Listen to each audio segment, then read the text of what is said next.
家好，我们是青旅课，我是依云，今天就由我来讲一下我们的这几个月的故事。而我们故事的开始就是从一颗红枣开始。在1875年的时候，有2颗红枣从大陆那边漂洋过海来到台湾，它就来到了苗栗县公馆乡的石墙村的陈家宅院里。它从2颗红枣随着陈家的繁衍以及扩散，2颗红枣变4棵红枣树，4棵红枣树变成8棵红枣树，一直到现在，总在石墙社区里面共有100多家的红枣园，它的占地面积约为40公顷。7、8月是红枣的盛产期，红枣盛产就代表说农村繁忙，但是如今农村人口外移，它面临到的是农村缺工的问题。而农村他们想了2个方式。第一个方式就是大家熟知的观光采果，就像大湖采草莓啦，或者是它第2个方式就是平常日的时候会有一些附近工业区的移工会来帮忙。但是这2个方法也面临到了一些状况，像是在采枣的时候不小心让红枣小朋友掉满地，或者是不管青的红的全部把它采下来称重就对了。但是这样子的状况虽然说好像协助了一点点农村，可是也造成了农园的问题，它缺工问题仍然存在。因此，我们想要帮助他们解决这些问题。但农村除了观光体验、外籍的移工之外，我们还有没有其他办法呢？我们要如何找到更适合的人来帮忙？那我们就来帮农村做换工好了。真正可以帮助到有需要的人，又可以换回到有对等回馈的这样子的换工。今年夏天，我们开始做了实验，展开了红枣的换工行动。今年我们首先协助了5家红枣园，换工的内容有采枣、挑枣、晒枣、烘枣以及红枣包装。换工的成就，今年我们夏天就是因为今年夏季的红枣的盛产的一个周期比较短，所以我们今年在1个礼拜里面，大概就是协助了小农约采下了414.3台斤，而换工旅客的总收入是4143元，这是已经自价的，就是一台斤就是10块钱。对。然后第2个换工成就就是在其他像是加工产品的部分，就是这些工作时数共计52小时。在上面这样子的一个换工流程中，其实我们发现了一些问题。第一个就是农村找不到对的人，第2个就是他们要教他耗费时间，第3个常常会出一些问题，第4个他们会造成一些可能在发薪资的时候会造成一些麻烦，第5个就是即使找到了好的人，可是没有足够的工作，可能让这些人一样是流失的。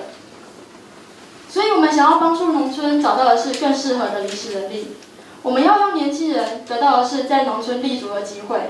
所以我们青旅课因此就此诞生了。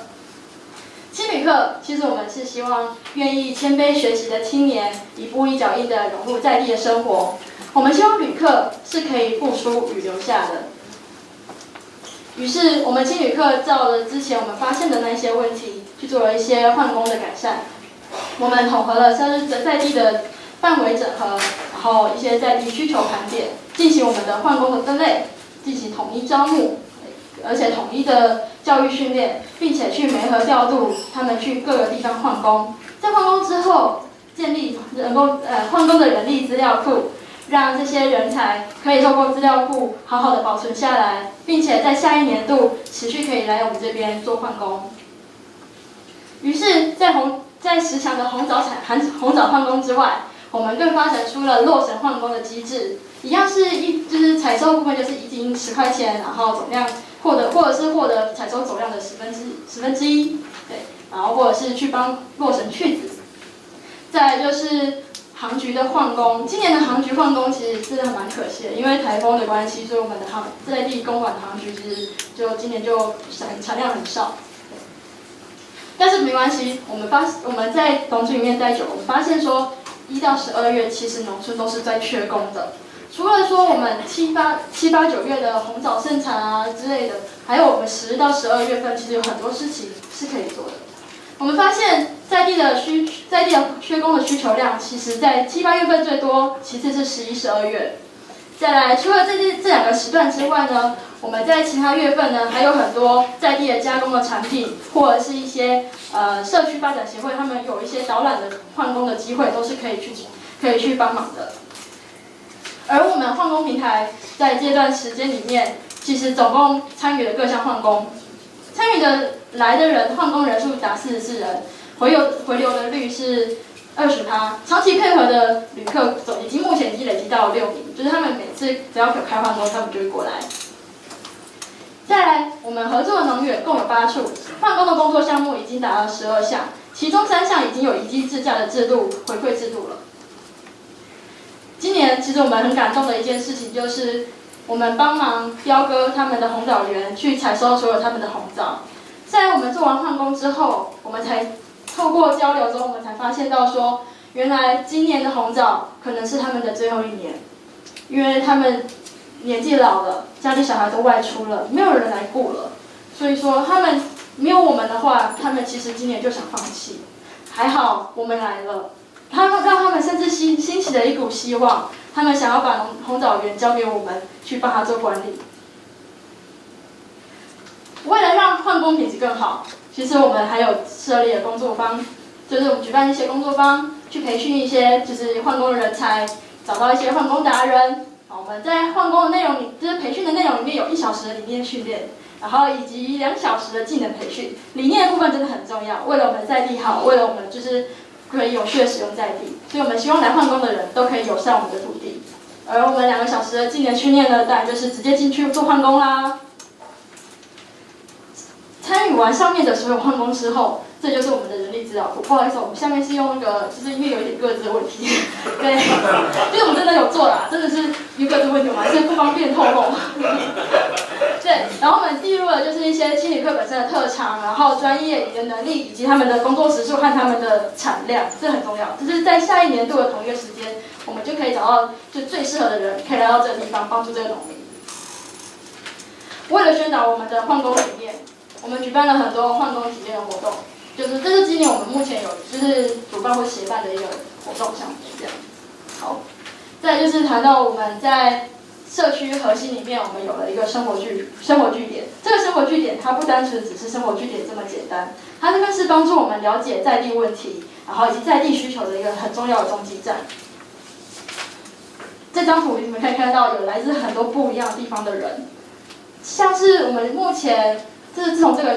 个据点成立之后，目前我们已经有累计了11名的国内的自己的换工旅客，然后以及我们有跟在地的农园合作的国际志工，共有14名，大家一起生活在这里面。我们都会一起煮饭，然后吃饭的时候聊天，然后聊农园里面的事情。这样的方式可以更了解说他们在换工时候发生的状况。也因为这样子不一样的，就是来的人的不一样的可能性，所以说我们发展出了2种不一样的形式。在上面这个台本里面，它其实就是以青旅客驿站为核心，我们来主要是连接在地的农园以及外面的，就是以及来换工的旅客。在地的农园呢，他们其实付予报酬给我们，然后帮他们做媒合，然后以及去安排就是在地换工人的时数以及他的一些额外的体验。但是这个方式比较适用在国际志工那一块，因为国际志工不能谈到就是关于金钱的部分，所以说我们就是采用这个方式。但是它这样子的方式其实会让换工的旅客跟在地农园其实中间会有一段距离。他们没有办法直接的去碰到对方，即使他们是在那个地方换工，可是他们没有办法很真切的知道说旅客他们的感受，或者是农园他们的需求。这是国际志工的部分。第2个部分就是我们目前比较希望说可以达成的。这部分的话，就是以旅客他们会在核心，他们会直接去协助在地的换工，在地的农园，然后农园直接给他们回馈。然后他们的收到回馈之后，如果他们是住在想要跟我们驿站一起生活、一起体验在地的话，他就将他们的回馈再赋予给我们，我们再去帮他们安排一个额外的体验的活动。这样的方式其实可以让旅客更清楚他们自己到底帮助了在地什么，而且收到了哪些东西，他们获得了什么，而且也可以就是透过他们获得的东西，然后再让我们的驿站可以持续的营运下去。这个方式就真的比较像是打工度假，而我们目前大概前1-2礼拜有一个就是来换工的旅客，他就是用这样子的模式跟我们一起生活，然后这还蛮有趣的，就是他跟我们一起吃啊，一起玩，然后玩完之后他离开了，身上大概只剩下赚到的3块钱，其他都已经就是在里面就是已经体验完掉了这样子。可是其实大家不要想说，3块钱好像有点少，可是我相信他其实还有帮我们 po 了一篇，就是他也是一个部落客，他帮我们 po 了一篇文，谈到说他对这个地方有多有感情，他收获了什么，他希望下一次可以再来我们这边。我觉得这就是他最大的收获，也是我们最棒的鼓励。未来其实我们持续想要将换工平台是扩展到其他地区，因为我们这个地区熟悉之后，我们希望可以让它扩展到苗栗的其他地方。在我们了解苗栗其他更多的换工需求之后，连接了所有苗栗的换工网络。这是我们一个小广告。对，我们在下个礼拜6日，12月3号、4号，我们要挑战一个2天1夜的工作坊。对，这个工作坊其实我们是帮一个苗栗的一个后生巡庄去帮他们做一个就是工作坊的部分。然后后生巡庄，我们希望说所有苗栗的人都可以回来寻找他们的村庄。相信想要认识苗栗的人，当然也可以来，所以欢迎大家一起跟我们来巡庄。我们觉得青旅课是一种精神，它更是一种理念。我们希望将青年在旅行的时候付出一些什么，留下一些什么。只要有心，每个人都可以是青旅客。想要知道我们青旅课的就是所有的活动啊消息，就请上我们的青旅课的粉丝专页，这边就大概就是大家可以拿出手机查一下这样子，可以关注他。对，然后我们虽然说青旅课其实目前的状况其实是慢慢的在成长中，但那是因为我们觉得我们需要用心和用双手去感受每一件事情，所以我们青旅课正在持续的迈进中。以上是我的报告，谢谢。